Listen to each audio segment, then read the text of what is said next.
आज हामी एउटा एकदमै चलेको विषयमा कुरा गर्दैछौँ, ग्रिन टी मतलब हरियो चिया। हो आजकल जताततै सुनिन्छ नि ग्रिन टी। त्यही त संसारभरि नै अनि नेपालमा पनि कति लोकप्रिय। कोही तौल घटाउन पिउने, कोही स्वास्थ्यको लागि, कोही चाहिँ सौन्दर्यको लागि पनि। हो विभिन्न कारण छन्। आज हामीसँग केही स्रोतहरू छन्, त्यसैलाई केलाएर हेरौँ न त। ग्रिन टी बारे जान्नै पर्ने कुरा के रहेछन्, यसको इतिहास, फाइदा, कसरी पिउने, कति पिउने, होइन? बिल्कुल। ग्रिन टी एउटा ट्रेन्ड मात्रै होइन नि त, यसलाई अलि बुझेर सही जानकारी लिएर प्रयोग गर्यो भने राम्रो हो नि, नत्र त लहराएमा मात्रै भयो। हो, यसले हामीलाई के रोज्ने किन रोज्ने भन्नेमा अलि सचेत बनाउँछ। ल त्यसो भए सुरु गरौँ न त।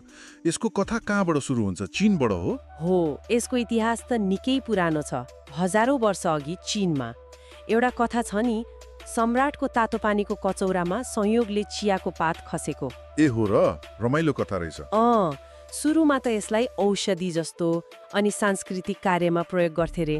अनि नेपालमा चाहिँ यहाँ त भर्खरै जस्तो लाग्छ नि चलन बढेको। हो, नेपालमा चलन बढेको त धेरै भएको छैन, तर जति छोटो समयमा लोकप्रिय भयो त्यो चाहिँ अचम्मकै छ। साँच्चै?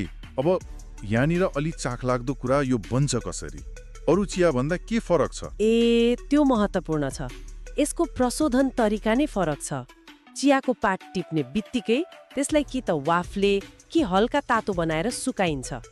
यसले गर्दा त्यो अक्सिडेसन भन्ने प्रक्रिया जुन कालो चिया बनाउँदा हुन्छ त्यो रोकिन्छ, अनि पातको हरियो रङ र प्राकृतिक गुणहरू, खास गरी एन्टिअक्सिडेन्ट्स जोगिन्छ।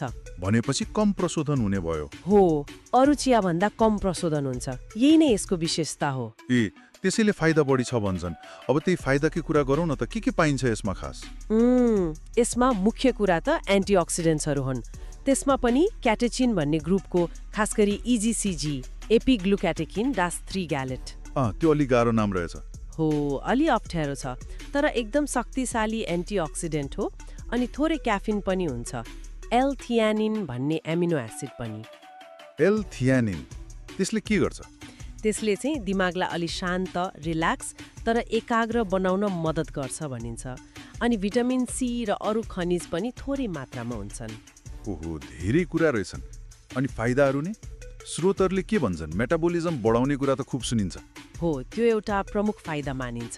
मेटाबोलिजम अलि छिटो बनाउने, जसले गर्दा तौल नियन्त्रणमा केही सहयोग पुग्ने। केही सहयोग मात्रै? खै, अब ग्रिन टी खाएरै मात्र तौल घट्छ भन्ने त होइन, तर सन्तुलित आहार र व्यायाम सँगसँगै यसले सघाउन सक्छ भन्ने हो। त्यो त हो। अरू फाइदा नै? मुटुको स्वास्थ्यको लागि राम्रो भन्छन्, अनि क्यान्सरको जोखिम कम गर्न सक्ने कुरा पनि आउँछ। हो र, कसरी?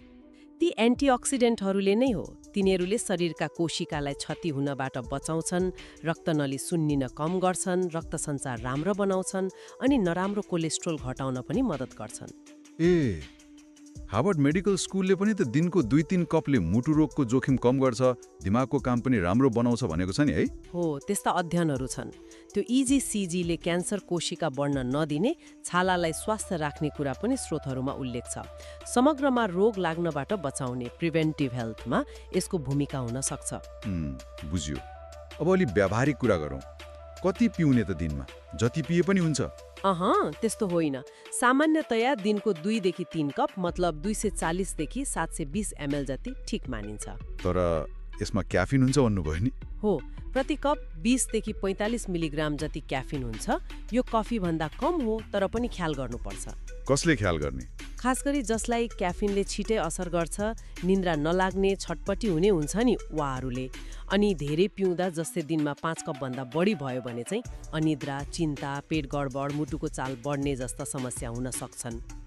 अनि आइरन सोच्न पनि बाधा गर्छ भन्ने सुनेको थिएँ नि? त्यो पनि महत्त्वपूर्ण कुरा हो। धेरै पिउँदा वा खानासँगै पिउँदा शरीरले खानाबाट आइरन राम्ररी लिन सक्दैन। यसले रक्त अल्पताको जोखिम बढाउन सक्छ। ओहो, यो त ध्यान दिनुपर्ने कुरा रहेछ। अब बनाउने तरिका नि, यसमा पनि केही छ नि? एकदमै महत्त्वपूर्ण छ। पानी कति तातो हाल्ने भन्ने कुरा। कति तताउने त? उमाल्ने हो कि? उमाल्नु हुँदैन। पानी उम्लियो भने 100 डिग्री सेल्सियस ग्रिन टीको स्वाद तितो हुन्छ, अनि कतिपय फाइदाजनक तत्त्वहरू, ती एन्टिअक्सिडेन्टहरू नष्ट हुन सक्छन्। अनि कति तापक्रम त? लगभग 75 देखि 85 डिग्री सेल्सियसको पानी ठिक हुन्छ। मतलब पानी उम्लेर अलिकति सेलाएपछि। अनि कति बेर डुबाउने? पात वा टी ब्याग? धेरै बेर होइन, 1 देखि 3 मिनेट मात्रै। धेरै बेर राखे फेरि तितो हुन्छ। स्वाद बढाउन के हाल्न मिल्छ? चिनी? चिनी भन्दा त बरु कागतीको रस हाल्दा राम्रो। कागतीको भिटामिन सीले एन्टिअक्सिडेन्ट सोच्न पनि मद्दत गर्छ। नभए थोरै मह, अदुवा वा मिश्री पनि हाल्न सकिन्छ। ठिक छ।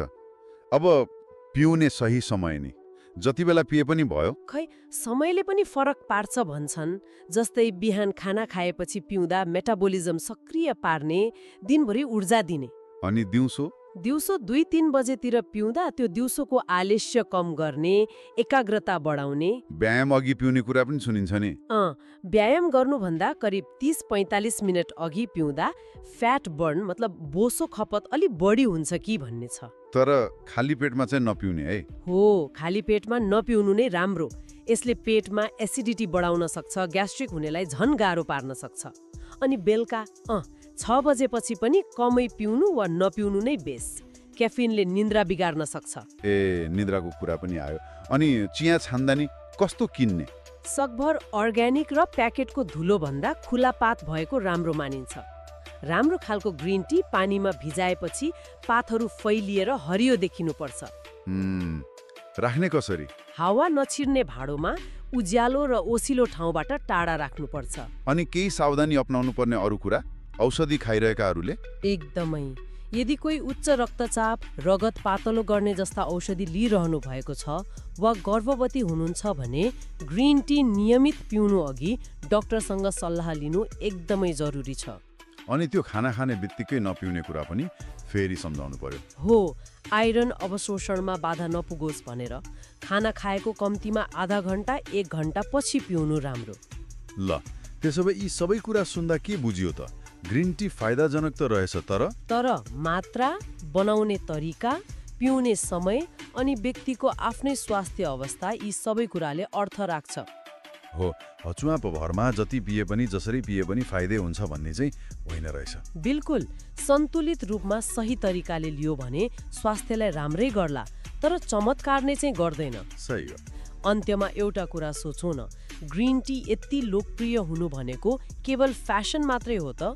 मलाई त लाग्छ यो मान्छेहरू स्वास्थ्यप्रति अलि सचेत हुँदै गएको सङ्केत पनि हो। हो, त्यो पनि होला। तर फेरि पनि के याद राख्नु पर्यो भने संसारमा कुनै एउटा चिज मात्रै खाएर सबै रोग ठिक हुने वा एकदमै स्वस्थ भइने भन्ने हुँदैन। ग्रिन टीले सन्तुलित आहार र स्वस्थ जीवनशैलीको ठाउँ लिन सक्दैन। एकदम सही कुरा।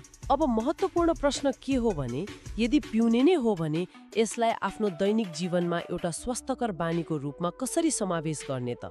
मात्रा, समय, तरिका सबै मिलाएर। हो, त्यही नै हो मनन गर्नुपर्ने कुरा। ल, आजलाई यति नै गरौँ। धन्यवाद। धन्यवाद।